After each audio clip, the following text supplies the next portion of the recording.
नैतिक पार्टी, नीति के साथ राजनीति, राजनीति की दशा व दिशा बदलने का मिशन। गांधी जी ने कहा था, सिद्धांत विहीन राजनीति पाप है, और इन्हीं गांधीवादी विचारों के साथ चलने वाले नैतिक पार्टी के राष्ट्रीय अध्यक्ष चंद्रभूषण पांडेय का कहना है, बिना किसी नीति के पार्टी और बिना किसी चरित्र के नेता का होना जनता के साथ धोखेबाजी है, और ये धोखेबाजी ही सारे भ्रष्टाचार की जड़ है। इस धोखेबाजी को जनता कब तक और क्यों झेलेगी? आखिर ताकतवर कौन है, धोखेबाज नेता या फिर जनता? अब वक्त आ गया है पूरी राजनीति बदलने का। राजनीति बदलेगी तभी भ्रष्टाचार खत्म होगा। राजनीति कैसे बदलेगी, भ्रष्टाचार कैसे खत्म होगा, ये जानने के लिए मिलिए नैतिक पार्टी के राष्ट्रीय अध्यक्ष चंद्रभूषण पांडेय से। कार्यक्रम जनता बनाम नेता, हर रोज शाम 7:15 से 7:25 तक। नमस्कार, एक बार फिर हम लेकर हाजिर हैं आपका कार्यक्रम जनता बनाम नेता, जहां हम बात कर रहे हैं नैतिक पार्टी के राष्ट्रीय अध्यक्ष एवं पूर्व न्यायाधीश श्री चंद्रभूषण पांडेय जी से। और जैसा कि पांडेय जी से हमने बात की और उन्होंने हमें बताया नैतिक पार्टी की नीतियों के बारे में, सिद्धांत के बारे में, आने वाले विधानसभा चुनावों में पार्टी किन मुद्दों के साथ जनता के सामने आएंगी, ये तमाम बातें हमने की। बातों का सिलसिला आगे बढ़ाएंगे और आज बात करेंगे नैतिक पार्टी के संगठन की। और इस बारे में अधिक जानकारी देने के लिए हमेशा की तरह आज भी हमारे साथ हैं नैतिक पार्टी के राष्ट्रीय अध्यक्ष एवं पूर्व न्यायाधीश श्री चंद्रभूषण पांडेय जी। तो सबसे पहले पांडेय जी का स्वागत करते हैं। पांडेय जी नमस्कार। हमने बात की नैतिक पार्टी की नीतियों की, सिद्धांतों की। हमने बात की कि आने वाले विधानसभा चुनावों में पार्टी किन मुद्दों के साथ जनता के सामने आएगी और किन मुद्दों के साथ वो दूसरी पार्टियों का सामना करेगी। लेकिन आज बातचीत करेंगे पार्टी के संगठनात्मक ढांचे की, क्योंकि कोई भी पार्टी एक मजबूत संगठन के बिना नहीं चल पाती। तो सबसे पहले आपसे यही जानना चाहेंगे कि नैतिक पार्टी का संगठन क्या है? किसी भी पार्टी के लिए ये बहुत जरूरी है कि उसका सांगठनिक ढांचा कैसा हो, और बिना किसी संगठन के कोई भी राजनीतिक पार्टी मजबूती से काम नहीं कर सकती है। तो इसलिए नैतिक पार्टी ने निश्चित रूप से इस बार ध्यान दिया है और समझा है कि किस तरह से नैतिक पार्टी का संगठन बनाया जाए। लेकिन संगठन को बनाने के पहले ये सबसे बड़ा जरूरी चीज़ है कि ये पहले तय किया जाए कि जो पार्टी गठित हो रही है उसका क्या विस्तार है, उसके क्या कार्यक्षेत्र होंगे, क्योंकि बिना विस्तार के और कार्यक्षेत्र के कोई भी संगठन किस तरह से खड़ा किया जाए वो नहीं तय हो पाएगा। तो नैतिक पार्टी ने अपना जो विस्तार क्षेत्र बनाया है वो पूरा भारतवर्ष है। ये नहीं है कि वो किसी खास क्षेत्र के लिए नैतिक पार्टी गठित की गई है या किसी खास जात के लिए गठित की गई है। इसलिए नैतिक पार्टी ने जो भी इसका सोच होगा, इसका विचार होगा, या ये जो इसकी दृष्टि होगी या जो इसके आदर्श होंगे, वो एक सब राष्ट्रीय सोच के होंगे। तो इसलिए नैतिक पार्टी ने इस हिसाब से अपनी ढांचे को खड़ा करने का तय किया है। अब इसमें 5-6 चीज़ें बहुत जरूरी होती है। नैतिक पार्टी ने उनको महत्व दिया है। पहले नैतिक पार्टी ने, जैसा मैंने कहा, कि अपने विस्तार के रूप में क्या होगा उस पर निर्णय लिया है। तो ये साफ हो गया कि नैतिक पार्टी का जो विस्तार है वो राष्ट्रीय स्तर है। नैतिक पार्टी एक राष्ट्रीय पार्टी है। अब हर पार्टी के लिए नेताओं की जरूरत पड़ती है। तो जैसे नैतिक पार्टी ने भी दूसरा जो महत्वपूर्ण बिंदु रखा है वो उसका नेता का रखा है। और नेता में नैतिक पार्टी ने इस बात को ध्यान रखा है कि उसके जो नेता होंगे वो ऊपर से नीचे तक हर क्षेत्र, क्योंकि राष्ट्रीय पार्टी तो हर स्तर पर हम नेता तैयार करना होगा नैतिक पार्टी को, तभी ये ढांचा खड़ा हो पाएगा। तीसरा महत्वपूर्ण बात है कि पार्टी, कोई भी पार्टी बिना विचार के या बिना किसी आदर्श के नहीं चलती है। और बिना विचार क्या होता है, आदर्श क्या होता है, इसके लिए हर पार्टी में थिक टैंक होना हो चाहिए।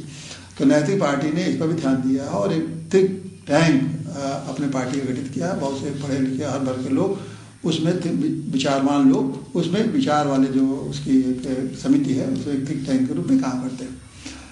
चौथा, नैतिक पार्टी ने जो ढांचे के रूप में महत्व दिया है जिस बात को, वो है कार्यकर्ता। कार्यकर्ताओं के बिना कोई पार्टी खड़ी नहीं हो सकती है। कार्यकर्ता कैसे तैयार हो, कार्यकर्ताओं को क्या जरूरत हो, किस तरह से कार्यकर्ताओं को प्रशिक्षित किया जाए, ये नैतिक पार्टी ने इस पर विचार रखा है। और पांचवा, धन का। पार्टी तो बिना धन के चलती नहीं। अब धन कैसे इकट्ठा हो, नैतिक पार्टी के ने इस पर अपना सांगठनिक ढांचा करने का एक आधार इसके लिए ताना बाना बुनाया। और आखिर में कार्यक्रम, बिना कार्यक्रम के कोई पार्टी जनता के बीच में नहीं जा सकती है। और कार्यक्रम भी हो नैतिक पार्टी के सामने चूंकि राष्ट्रीय पार्टी है तो उसके जो कार्यक्रम होंगे वो राष्ट्रीय स्तर के होंगे और साथ साथ क्षेत्रीय और स्थानीय समस्याओं के उनके लिए भी उसको किस तरह से समन्वय किया जाए कि राष्ट्रीय सोच के साथ साथ किस तरह से स्थानीय और क्षेत्रीय समस्याओं को भी नैतिक पार्टी समावेश करे। तो ये 6 बातें हैं जो नैतिक पार्टी ने अपने संगठन को खड़ा करने के लिए विचार किया है और इसी आधार पर नैतिक पार्टी अपने संगठन को बना रही है। जी, जैसे कि आपने बताया कि पार्टी का विस्तार, पार्टी के कार्यकर्ता, पार्टी के नेता, पार्टी का धन और पार्टी का कार्यक्रम, ऐसी बहुत सारी चीज़ें हैं। कुल मिलाकर 6 चीज़ें हैं जिन पर कि पार्टी का संगठन बनता है। तो हम सभी के विषय में थोड़ी थोड़ी बातचीत ज़रूर करेंगे आगे, लेकिन सबसे पहले जिस मुद्दे पर बातचीत करना चाहेंगे, आपसे जानना चाहेंगे पार्टी के विस्तार के विषय में। जैसा कि मैंने कहा कि पार्टी का विस्तार पूरे भारतवर्ष है और जो कि पूरे भारतवर्ष इसका विस्तार होना है, इसलिए इसका जो सबसे बड़ा स्वरूप पार्टी का है वो इसका एक राष्ट्रीय स्वरूप है, एक राष्ट्रीय पार्टी है। अब राष्ट्रीय पार्टी के लिए जो सबसे महत्वपूर्ण बात है वो किसी भी राष्ट्रीय पार्टी के लिए जो अपने को राष्ट्रीय पार्टी कहेगी उसके लिए सबसे जो महत्वपूर्ण चीज़ होनी चाहिए वो है इस देश की अखंडता, इस राष्ट्र की अखंडता, पूरे भारत की जो अखंडता है, मतलब पूरा भारतवर्ष एक है, ये सबसे महत्वपूर्ण पहलू है जिसको कि किसी भी राष्ट्रीय पार्टी को मानना है। अब लेकिन अब अखंडता के साथ साथ इस देश में तमाम तरह के लोग रहते हैं, तमाम भाषाएं हैं, तमाम राज्य हैं, तमाम प्रदेश हैं, प्रदेशों में भी कुछ ऐसे क्षेत्र हैं जिनकी अपनी अलग अलग जरूरतें हैं, जिनकी अलग अलग महत्वाकांक्षाएं हैं। तो इन सारी बातों को किस तरह से एक राष्ट्रीय पार्टी भारतीय देश की अखंडता को बनाए रखने के साथ साथ क्षेत्रीय आकांक्षाओं को किस तरह से पूरा करे, ये उसके लिए जरूरी है। तो हम निश्चित रूप से राष्ट्रीय पार्टी होने के साथ साथ उस पर भी ध्यान देंगे कि किस तरह से हम क्षेत्रीय लोगों को उसके साथ, उनकी समस्याओं के साथ जुड़ें। तो अब इसलिए नैतिक पार्टी के लिए एक बहुत बड़ी भूमिका है, क्योंकि क्षेत्रीय लोगों के साथ तभी जुड़ेंगे जब उनके क्षेत्र की आकांक्षाओं के बारे में, उनकी बातों के बारे में, उनकी कठिनाइयों के बारे में समझेंगे। और उसी तरह जो है राष्ट्रीय अखंडता को बनाए रखने के लिए हमारे जब तक पूरे देश के लोग उसमें नहीं जुड़ेंगे तब तक निश्चित रूप से पूरी राष्ट्रीय अखंडता की जो हम बात करते हैं उसको निर्वाह नहीं कर पाएंगे। तो इस तरह हम अपने विस्तार को व्याख्या तो कर दी, लेकिन विस्तार को व्याख्या करने के बाद हमें इन बातों पर ध्यान देना होगा, किस तरह से पूरे देश के लोगों को जोड़ा जाए, किस तरह से क्षेत्रीय लोगों को जोड़ा जाए, किस तरह से स्थानीय लोगों को जोड़ा जाए और इन सबको जोड़ के किस तरह से एक राष्ट्रीय स्वरूप प्रदान किया जाए जिसमें कि क्षेत्रीय आकांक्षाओं को भी पूरा महत्व मिले। क्षेत्रीय संकीर्णता की भावना को दूर करके राष्ट्रीय अखंडता की नीति को अपनाएगी नैतिक पार्टी, ऐसा कहना है पांडे जी का। और पांडे जी से और भी बहुत कुछ जानेंगे नैतिक पार्टी के संगठन के विषय में। अगले अंक में हम बातचीत करेंगे कि पार्टी अपने नेताओं का चुनाव किस आधार पर करेगी। तो कल एक बार फिर देखना मत भूलिएगा अपना कार्यक्रम जनता बनाम नेता। आज के लिए बस इतना ही, नमस्कार।